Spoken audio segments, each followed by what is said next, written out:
Hello, hello. This is Rhonda Van Norman with the Ranch Horse Resource Podcast.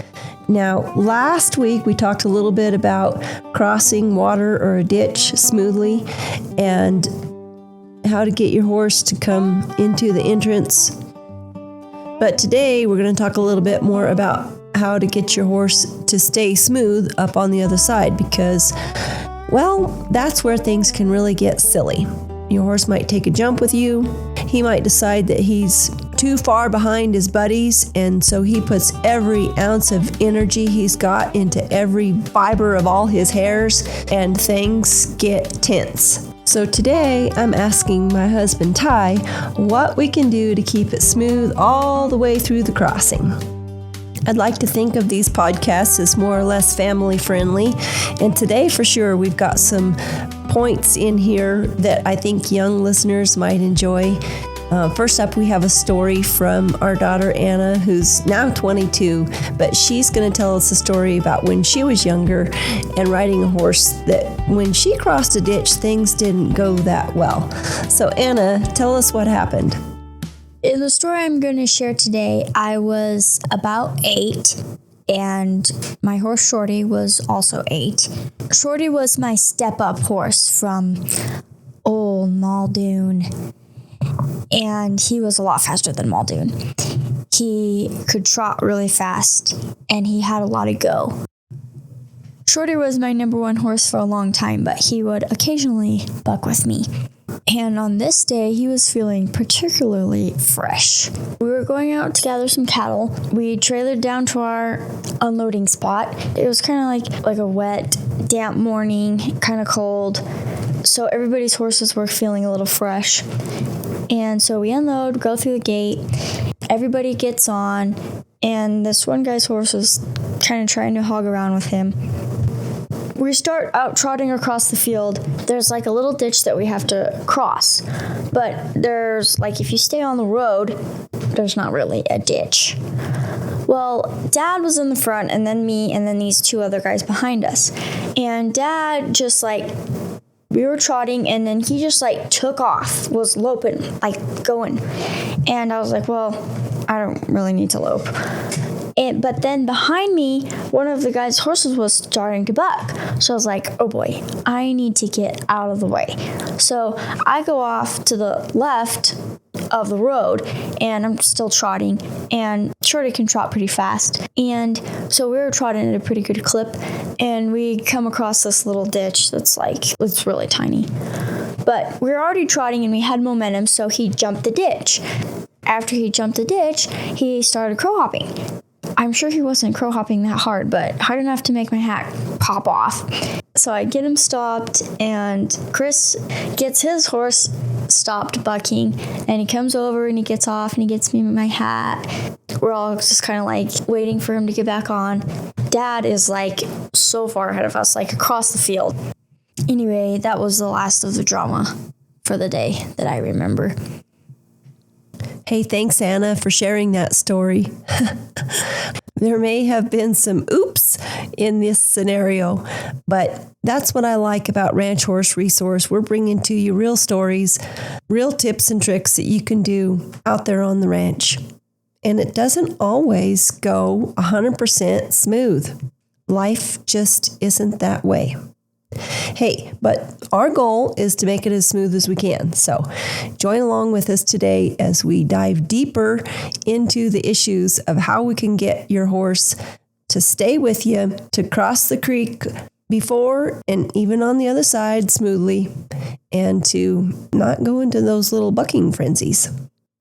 It didn't sound like Ty, your horse, was bucking that morning, but I'm gathering she may have wanted to if you didn't get her dealt with. So you got her out in the lead and got her to staying with you and thinking about you. So I like that part. Ty, I know you would have stuck around if your crew really would have needed you, but those were good hands back there. Even Anna, being young, she was only 8 or something, but she had ridden quite a bit, and the horse was a good horse. And I know that you had full confidence in everyone to handle whatever was coming their way.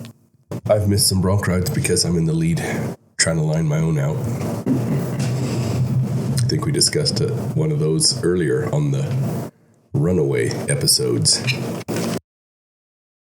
Well, thankfully, it's not every time you cross a ditch, a horse is going to buck, but it is a fairly common thing. I know sometimes a horse is just fresh, they're feeling good, and it's just, pent up energy. I'm sure there's a lot of other factors that could go into it, too, of why a horse would pick that moment out of all the other moments of a day to decide to take a jump.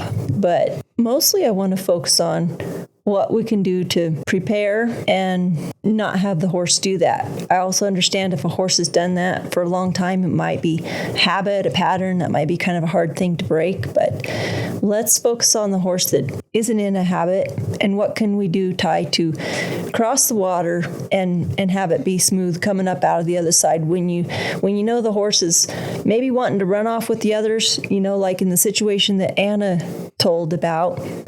Her horse was probably thinking about catching up with yours, for one thing. And so there's a lot of momentum, energy on the inside of him to woo, let's go. So that's a fairly common thing I think people run into. What can we do when we come up out of a wash or when a horse jumps a ditch to keep it smooth? Oh, I don't know. Like in the last episode, I keep a hold of them too. Like on a colt or something like that, I'll make sure that I've got a hold of them when we come up. I don't just pitch them the rein. I've got a hold of them when they come up over and crest out and start to take off. Then a couple strides past the ditch, if they feel they're good, I'll give them their head and we can go on. It all depends on if it's a fresh thing like Anna's story or if it's just a sullen thing or a habit type of thing. Yeah, those are really good points, Ty. I really like it, how you said that you keep them in your hands. So to me, it means that you're riding them from start to finish, guiding them, and you're not just letting them go and they're on their own. That contact with them says to them, hey, I'm still here. And then that way also when they get to the other side and they decide they're going to take off or take a jump or something, your hands are already there, ready and short in case you need to bend them around or pull on a rein one way or something. As with all things horsemanship, it seems like it's not just waiting to react to something. It's the preparation that matters so much too.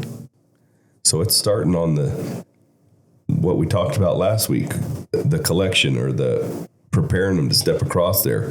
I'm aware of the fact that it could happen on the other side. So it doesn't surprise me when I get to the other side. Is there things you can feel in your horse, though, like that he's going to do that? Yeah, you can feel the energy come up or nervousness. It's no different than you can tell. You should be able to feel whether your horse is mothered up in another one and he ain't paying attention to you very well. There's a good chance when he comes up out of the ditch or crosses the ditch, he's going to give you the bird and want to go towards that other horse, especially if those horses are going somewhere. Yeah, that's a good point. If the horse isn't with you before the ditch, he's probably not going to be with you after. But I can guarantee you, them going through water and stuff will, if there's something there, it's likely to set it off at a little higher level. I don't know if it's the anxiety of getting left behind, getting stuck in mud, or just the way it feels, the mud and the water feels on them, or what, but it stimulates some sort of extra energy for sure. So, Ty, you're on one that you're pretty sure is going to want to buck on the other side.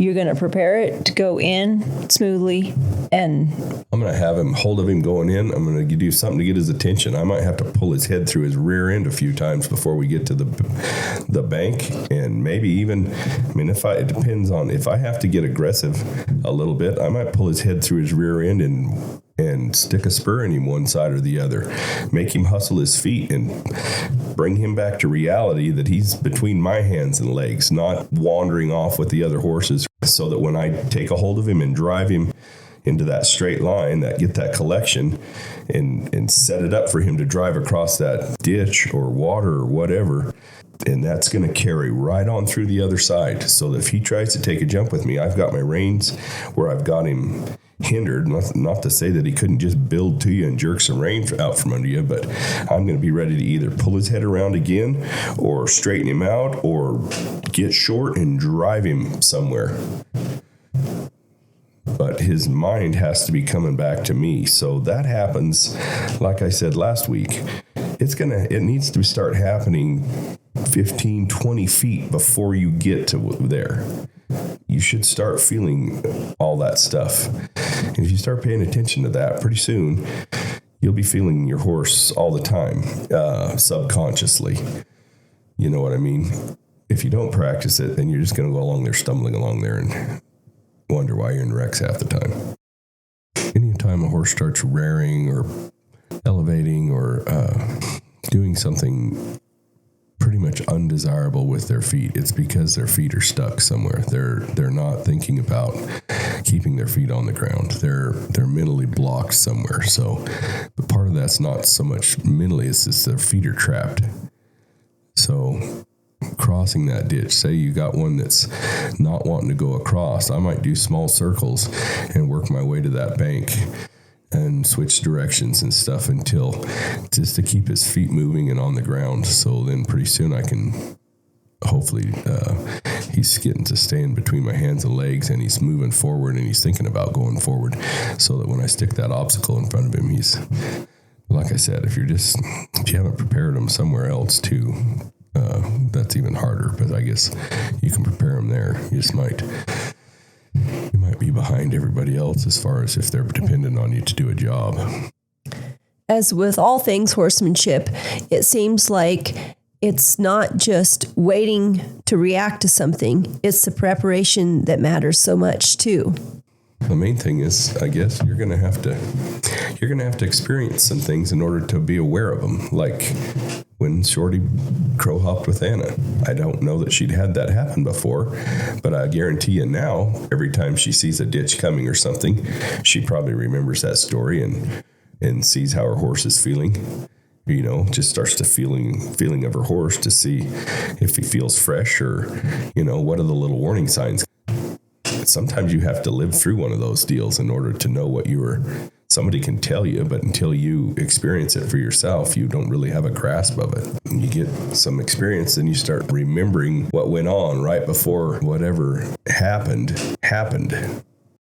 Your horse needs to be with you, especially crossing the ditch. But if you've got one like that mare and Anna's story that I was on and I was way ahead of everybody else, that's what I was doing, was getting her with me.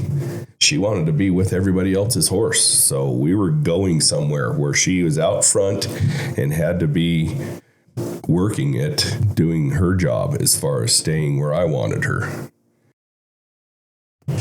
So talk to the young kid who might be catching that horse on the other end with a spur, or might be jerking a little quick on the bit. Just something, you know, that they're not aware of. They're riding that much at that age, at that level. Talk to them a little bit of what they can do to just be aware of their body position, to not accidentally poke or grab the horse. Like for a green horse, where I can get my hands apart from each other, I'm going to keep him in that, what do you want to say, like a cross tie situation, where my hands are wide and I'm in the corners of his mouth, and I'm going to control those feet going across or coming up. Even if I have to let him jump, I'm going to let him float through my hands there, so that there's still contact when he hits the ground on the other side. Say you have a bridle horse of some kind, he should be way more responsive to your bridle reins than having to have a hold of him all the time. But the other thing my body's going to do is I'm going to take my upper body and push my shoulders behind my hips. So when he does take that jump, it's going to naturally kind of pull you back. But that way, when he hits on the other side, I don't get bowed forward and poke him with a spur or something in the flank. So I'm gonna drive with my feet, but as I'm driving with my feet, I'm gonna take my shoulders and push them back behind my hips, more towards the horse's tail head, so that when he does go, he takes me with him instead of my upper body being ahead of his upper body. Do you have any great thoughts on that? How to help build a kid's confidence on crossing water when they're unsure? Just got to break it down, break those steps down, and help them cross a few times. and just start helping them less and less pretty soon there. And the older they get, and the more they want to go fast or do something like that, then some of that stuff will go away. The more confident they get just riding. I would tell him to get his horse gathered up a little shorter, and the horse might jump. He's going to have to hang on to his rope, hang on to the fork of his saddle, something to get his reins shorter than just like at the end of the keeper on your bridle reins, just so that when he hits the other side, it's probably going to jar him a little bit, that he can get a whole contact with that horse's face. And if it's that bad, I don't know, like when my girls were little, we couldn't cross someplace. We go find another crossing. It might take us out of our circle a little bit, but we might go find a little shallower spot. And for a long time, I led them on their horses too. So there was probably some times where those horses wanted to jump with the halter on too. But I tried to get close to them, like where I had a hold of them, and the horse, like as my horse was crossing the creek, that horse was entering the creek. So his head would be right next to my knee, kind of, so that if they wanted to jump or do something like that, I had a hold of them and could shorten that stride. Anna was riding when she was 3, so I led her mostly, but there was times where I put the lead rope on the saddle horn and put her behind a bunch of cows and have to slip off somewhere and grab some more. But they learned kids are pretty resilient. Kids have a lot better balance half the time than we do too. Sometimes they get more fearful than an adult will, but... So, Ty, tell us some more stories about when you've seen this happen, when a horse ends up crossing a ditch, either makes a little jump or just gets out on the other side and decides to go to bucking.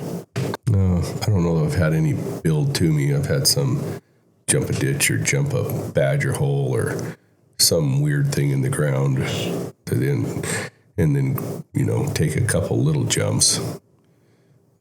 I think like the warning my dad gave us when we were kids about coming up out of a wash, I think it was mainly talking about the fact that, you cinch your horse up when you first start riding in the morning, but they shrink during the day. So anytime you go down a big dip and come back up, there's a tendency your saddle's going to slide back.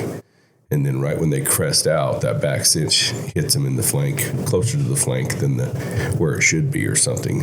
When I was a kid, we didn't ride with breast collars much, but we seem to all have a breast collar now. That's just part of our setup. Not all of us, and I don't reuse one all the time, but I do have one quite a bit, especially if I'm in steeper country. As far as stories go, the one I guess that I think was significant to this deal is we were helping some neighbors one time, and this has been a couple years ago, but one of the kids working there, we were gathering the meadows to brand, and their meadows have a lot of water on them, a lot of little ditches to get water to different spots. And every time that horse crossed a ditch, he'd buck. First, he wouldn't want to cross the ditch, and then when he did cross a ditch, he'd buck, and he wouldn't stop bucking. He'd either buck his hat off about every other ditch, or I think he may have even gotten him bucked off twice during that. He managed to keep a hold of him, but and I don't know, there was probably close to 20. He was beside me, but still away from me a little ways, and there was a bunch of willows, so I didn't get to see. I just remember how many ditches I crossed in my path, and he wasn't too far away from me, so he had to have crossed the same number, and I only saw it happen like twice. But when I got to him finally, we were all kind of getting closer together. He just mentioned something about, oh yeah, he bucks every time I cross a ditch, and he didn't want to cross them. Then once you finally force him across them, then he would build to you on the other side. And those kind of horses make it for a long day.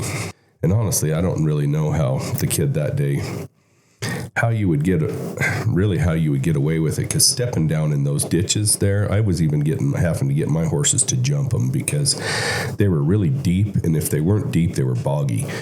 So, but they were fairly narrow. So it's one of those deals where you got to force them across it. You got to force them to jump across it, and then be ready to try to snatch them or try to get their feet redirected when they hit the other side, which is really hard. Like that horse, I don't know what was making him want to do that. He was an older horse. I guess I would have probably, if he'd have been my horse, maybe done some more stuff at home. I would have gone a little farther and tapped into something, maybe flanked him with my rope and get him to go around the round crell and get used to my rope being in his flank or something like that. Just to see if it's maybe my back cinch popping him, or maybe he's just, I don't know, it might have been a mental thing too. If I remember right, that horse wasn't that much, wasn't that handy when he did get him. When we got to the branding trap, he was like pedaling a square wheel around. It's one thing if you have a really nice horse that wants to get tight, but he's good in other areas. But when you have one that kind of sucks in or for most everything, but you still got to ride him, those are hard ones to feel like you can change, because they maybe don't have the mental capacity to change. So, talk to us about the horse that is a young horse. He's probably a snaffle-bit horse, and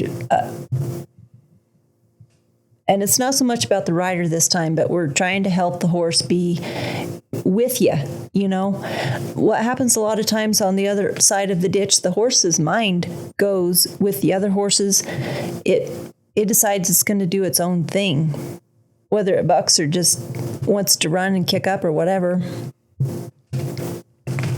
What are some ways that a rider can keep that horse's mind right with them? Well, that's something that can happen without the ditch on a young horse. I mean, so you still have to be aware of the horse being mothered up or whatever. They just might use the ditch just like they would use a willow or something to smear you on. So if I feel him like he's going to build up and not think about it, I'm going to probably pull his head around, do some circles, change directions before I cross, getting to thinking more about me and thinking about where his feet are, and not so much those other horses, if that's the case. And if I have time, I might go back through it too once I get through it, just to see if that's possible. You may not have time. You just might have another one to deal with when you get down a ways or something. You can take them in circles. You can do all kinds of stuff. If they're that mothered up, then it's probably a good thing to try to get off by yourself a little bit somewhere, or take that temptation away from them so that they have to kind of focus on you, and then put them to work. As always, thank you, Ty, for helping us think deeper about horsemanship and for keeping it simple and understandable. I appreciate that. Guys, thanks for listening in. If this helped you today, do you mind sharing it with someone that you ride with? Because these are the kinds of little things that can make a big difference over time. So if you want help applying it to your own horse, Ty does offer a few one-on-one coaching calls. You can send your video in and get feedback, and he'll spend time with you one-on-one over the phone. You can find out more information about that at ranchhorseresource.com. We will meet again here next week. Until then, ride prepared.